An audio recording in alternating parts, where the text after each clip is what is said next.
Let's talk about the roots of disease, okay? The more I read and listen and study the problem of poor health in America, the more I come to the conclusion that there are two major culprits. And those culprits are, number one, toxins in the form of poisonous chemicals, plastics, and heavy metals in our air, our water, and our food. And two, the presence of electromagnetic frequencies that are not in harmony with the human energy system. Either of these alone is enough to cause problems in the human body, lots of problems. But together, these two factors alter the function of every single cell in the human body, especially the cells in the microbiome, known as your gut. The human, you and I, the human is a unique energy system produced by the huge number of frequencies that are interacting continuously as they synthesize proteins, hormones, tissues, and every other substance that makes up the body. When we introduce stray frequencies, it changes the resulting interactions. You could say that some of those interactions are not specifically bad in themselves, but if they interfere with the synthesis of necessary proteins and tissues, there will be a process started that we then label as disease or some type of condition. And the human body is one big electromagnetic frequency set. Those are the frequencies that produce your particles. Those particles organize into plasmas. You are plasma, which becomes matter. It's useful to know that every particle, atom, molecule, and cell is a tiny generator or engine of life. Molecules such as calcium, magnesium, oxygen, and other substances have frequencies that create beneficial effects in the body. But molecules such as lead, mercury, and chemicals such as PCBs, TCEs, glyphosate, PFAS, ethanol, and many others, like a couple thousand others, have frequencies that create damaging effects in the body. I first became aware of the connection between heavy metals and chemicals when I came down with severe rheumatoid arthritis over 30 years ago. After doing everything I knew to heal, I eventually decided that New Age advice and platitudes did not work. This prompted me to pursue my dream of becoming a doctor. I had held that dream since I was very young, but I made all the wrong choices over the course of my life and ended up down a very different road. Anyway, I enrolled at the age of 46 or 47 in a naturopathic medicine course. What I wanted to learn was how to heal arthritis. In addition to the coursework, I began to read widely on many things having to do with health. And one of those books was a book by Dr. Huggins, a dentist. The title of the book is It's All in Your Head. It's All in Your Head by Dr. Huggins. Huggins was one of the first to bring up the topic of autoimmune conditions being caused by conditions in the gut. His big concern was the appearance of a number of neurological diseases, including multiple sclerosis, amyotrophic lateral sclerosis, known as ALS, Parkinson's disease, Alzheimer's disease, arthritis, lupus, and a host of miscellaneous issues from fatigue to ringing in the ears to skin problems to many more issues. Today, we can add autism and ADHD to the list. In his book, he said that 5 weeks after silver mercury amalgams were placed in monkeys, the bacteria in their intestines became resistant to mercury. At the same time, they became resistant to some of the most commonly used antibiotics, including penicillin, streptomycin, kanamycin, and tetracycline. Why? What happens to create this resistance? So Huggins explained what happens, and it's amazing. When a molecule of mercury makes its way into the intestines, it runs into the bacteria that live naturally in the gut. Among those bacteria that live naturally in the gut is one that will be very familiar to most people, Streptococcus. This bacteria lives in the gut because its job is to break down carbon-based materials and prepare them for elimination because the body cannot digest them.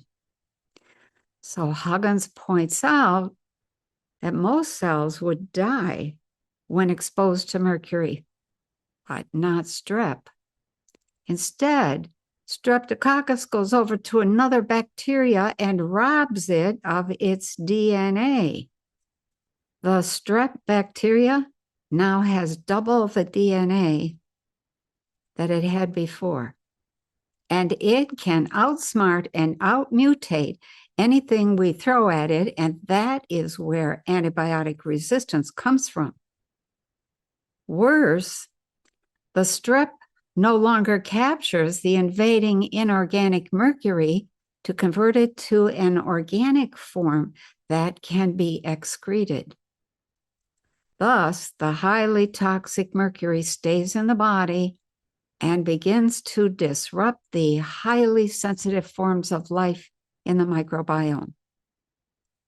The result over time is the appearance of things like an uneven heart rate, abnormal blood pressure, rigidity, all sorts of autoimmune diseases, poor critical thinking, and other dysfunctions. The nervous and reproductive systems are particularly sensitive to this process. Now, some people would argue that the resistance is caused by overprescribing antibiotic drugs. And yes, there may be some resistance caused by this. However, the overuse is often more of a response to mild resistance already in existence because our world is so toxic. The real problem of antibiotic resistance is the presence of mercury and dozens of other heavy metals that do not belong in the human body. Says Huggins, the new bacteria form has changed metabolic characteristics too. It is now resistant to antibiotics that would normally kill it. And it's able to reproduce. So it will always retain its resistance to certain antibiotics. What he's saying here and warning about is that there cannot be any disturbance in the microbiome without serious repercussions in the rest of the body. Although he was talking about antibiotic resistance and mercury, the bigger dynamic in his discussion was that there can be no heavy metals or other toxins without ensuing problems in the nervous system, the immune system, the cardiovascular system, your collagen, and other miscellaneous issues like chronic fatigue, brain fog, digestive problems, Crohn's disease, etc., etc. So here's a list of symptoms of disturbance in the gut. Unexplained irritability, constant or very frequent periods of depression, numbness and tingling in the extremities, frequent urination during the night, unexplained chronic fatigue, cold hands and feet, even in moderate or warm weather, a bloated feeling most of the time, difficulty with short-term memory, sudden unexplained or unprovoked anger, constipation on a regular basis, difficulty in making even simple decisions, tremors or shakes of the hands, feet, head, etc., twitching of the face and other muscles, leg cramps, ringing or noise in the ears, shortness of breath, frequent or recurring heartburn, excessive itching, unexplained rashes and skin irritations, constant or frequent metallic taste in the mouth, jumpiness, jitteriness, nervousness, a constant death wish or thoughts about suicide, frequent insomnia, unexplained chest pains, constant or frequent pain in the joints, tachycardia, unexplained fluid retention, a burning sensation on the tongue, headaches just after eating, and frequent diarrhea.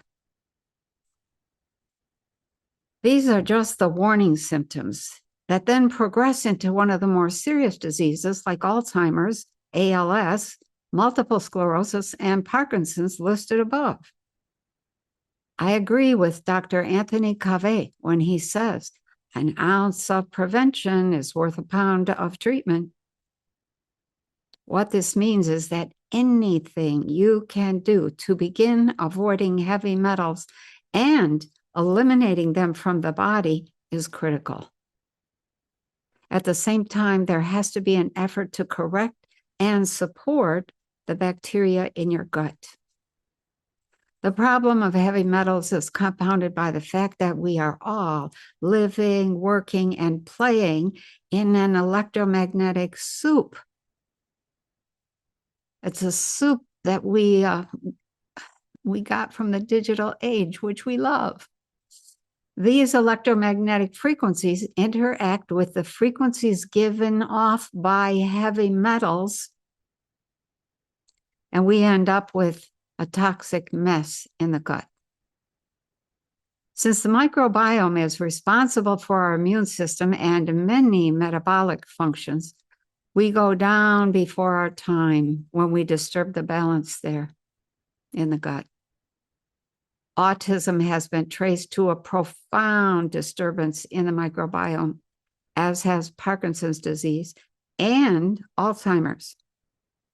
If there's anything we need to do, it is to stop poisoning ourselves.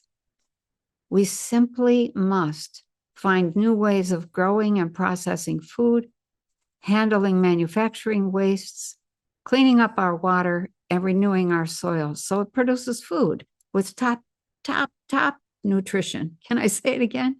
Nutrient-dense foods, top nutrition. What are some ways to begin? Start with your own life. You can't heal the world if you haven't healed yourself. Consider beginning with a colon sweep, followed by Bravo yogurt and regular probiotics and prebiotics at bedtime on an empty stomach. It's a simple procedure and it can be done while you follow your regular routine, your regular schedule. Get out into the sunshine at least 3 or 4 times a week. Walk barefoot on bare ground to discharge the body's electrical system and rebalance your own frequencies. Wear a plasma necklace regularly or wear shungite regularly and stop wearing your cell phone. Leave it in a central location that you can get to quickly when it rings. Have some type of frequency neutralizer like a home dome or BCX plasma generator in your home for canceling the man-made frequencies that are generated by all of our computer equipment, cell phones, iPads, internet routers, and digital appliances.